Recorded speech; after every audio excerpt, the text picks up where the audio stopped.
آج کل میرے بیان لوگ سن رہے ہیں نا دوسری شادی, اس کے بعد جب ان کی حالت ہوتی ہے نا کرتے ہوئے کانپ رہے ہوتے ہیں.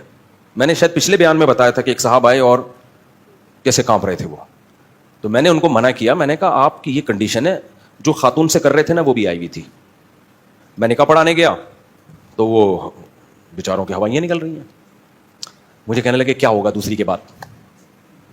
میں نے کہا تو کرنے سے پہلے سوچنا ہے نا, نکاح نامہ تیار رکھا ہوا ہے, میں قاضی صاحب تشریف لا چکے ہیں, 2 ہفتے سے آپ نے ٹائم لیا ہوا ہے, دلہن بیٹھی ہوئی ہے, بیچاری طلاق یافتہ خاتون تھی کوئی, دلہن بیٹھی ہوئی ہے, اب آپ مشورہ لے رہے ہو. کہنے نہیں میں تو مشورہ تو بہت پہلے سے لے رہا ہوں. اس خاتون نے بتایا 2 سال سے یہ بندہ فیصلہ کر ہی نہیں پا رہا ہے. بالآخر اس نے اب فیصلہ کیا تھا کہ جی مفتی طارق مسعود صاحب نکاح پڑھائیں گے, ہم سے ٹائم لیا, اب آ کے پھر یہ کہہ رہے کہ کیا ہوگا. ایسے موقع پہ میں پتہ ہے کیا کہتا ہوں, میں نے کہا تو بہت برا ہوگا, یہ ذہن میں رکھنا. میں اس لیے ان کو پکا کرتا ہوں کہ تھوڑی سی آزمائش آئی نا یہ دوسری کو چھوڑے گا, مجھے پتا ہے, تو میں ڈرا دیتا ہوں. میں کبھی بھی دوسری آ رہا ہوں تو میں اپریشیٹ نہیں کرتا, میں یہ تو کہتا ہوں کام بہت اچھا کر رہے ہو, لیکن جب وہ پوچھتا ہے نا حالات کیا ہوں گے, میں بہت برے حالات ہوں گے. بھائی بہت برے ہوں گے, تیار رہو نا اس کے لیے, کیونکہ آپ اگر ذہنی طور پر ان حالات سے نمٹنے کے لیے تیار ہی نہیں ہو, آپ احمقوں کی جنت میں اگر ہو. میں اس کو بتاتا کہ جب تو کرے گا نا دوسری, تیری پہلی کو پتا چلے گا, اتنا خوش ہوگی کہ میں بتا نہیں سکتا. تو خوشی منانا. اگر میں اس کو اپریشیٹ کرتا اس طریقے سے, بعد میں جب یہ نہیں ہوتا تو وہ فوراً طلاق دیتا اور کیا کہتا ہے بھائی مجھے یہ تو پتا ہی نہیں تھا کہ ایسا ہوگا. تو جتنا ہونا ہوتا ہے نا اس سے ڈبل کر کے بتا رہا ہوتا ہوں میں, اس سے کیا کر کے بتا رہا ہوتا ہوں, ڈبل. تو وہ صاحب نا اچھے پکے اچھے خاصے کھاتے پیتا خاندان کا آدمی تھا. تو ابھی بات ہے تھوڑے دن پہلے کی, تو میں نے کہا دیکھ بھائی یہ ہوگا یہ. میں نے کہا میں بتاتا ہوں میرے ساتھ کیا ہوا تھا. ہمارے پسٹل نکل آئی تھی, ہمارے سسرال والوں نے بندوق نکال لی تھی کہ یہ جہاں ملے گا اس کو ماریں گے. کہہ رہے پھر کیا ہوا. تو میں نے کہا پھر یہ ہوا میں موسٹ وانٹیڈ بن گیا, گریبان کھلا ہوا تھا میرا, تو چھپتا پھر رہا تھا میں کہ مار نہ دیں کہیں. پھر جب 2-3 دن گزر گئے, میں نے کہا تھوڑا جوش ٹھنڈا ہو گیا ہوگا, تو انہوں نے کہا چھوڑو دوسری کو یا پہلی کو, کسی کو بھی ایک کو چھوڑو. تو میں نے کہا, میں نے ان سے بولا کہ بم سے اڑا دو, چھوڑوں گا نہیں میں. ٹھیک ہے, قتل کر دو, قیمہ بنا دو, بھوری میں ڈال دو, یہ نہیں ہوگا, اس کے علاوہ کوئی اور بات کرو.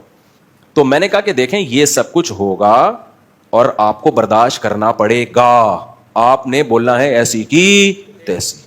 میں نے ان سے کہا, میں نے کہا میرے بھائی بہت کچھ ہوگا, پٹ بھی سکتے ہو. اور میں نے خاتون سے کہہ دیا, میں نے کہا دیکھ لیں اس بندے میں مجھے کانفیڈنس نہیں لگ رہا. وہ بڑے غصے میں نا, اس نے کہا 2 سال ہو گئے ان سے فیصلہ ہی نہیں ہو پا رہا. اب وہ جب اس کے تانے سنے نا انہوں نے بندے نے, اس نے کہا بس ٹھیک ہے پھر پڑھا دینے کا, پڑھا دیں. میں نے کہا چلو اب کہہ رہے پڑھا دو, اتنا عرصے سے 2 سال سے ٹرخا رہا ہے. میں نے کہا یہ سب کچھ تیار ہو. کہہ رہے ہاں. کافی جھٹکے لگتے تھے نا اس کو. کہہ رہے ہاں.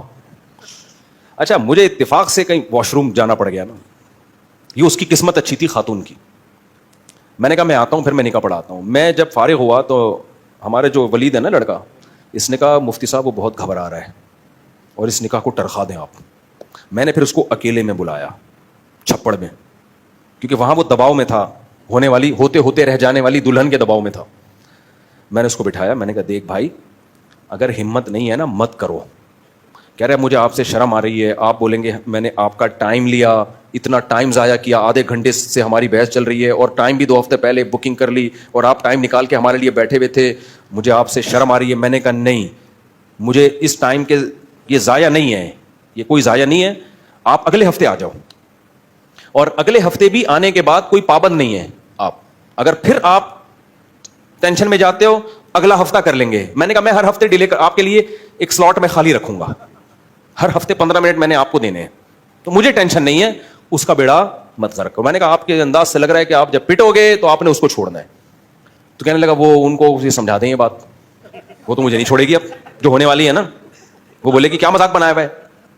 تو میں تو نہیں گیا اس خاتون کے سامنے, میں نے اس ولید کو بھیج دیا. میں نے کہا اس کو سمجھا دو آپ کے حق میں بہتر یہی ہے کہ یہ نہ کریں, ابھی اس کو ڈیلے کر دیں. بس وہ ایسا ڈیلے ہوا کیا. یہ میں کسی کا مذاق اڑانا مقصد نہیں ہے, کسی کو پتہ بھی نہیں کس کی بات ہو رہی, کیونکہ وہ دونوں ہی تھے, تیسرا کوئی بھی نہیں تھا. ان دونوں کو تو شاید پتہ چل جائے ان کی بات ہو رہی ہے, لیکن وہ تو مجھے ویسے ہی پتہ ہے نا میرے سامنے ہوئی ہے, کسی تھرڈ پارٹی کو نہیں پتہ چلے گا کس کی بات ہو رہی ہے.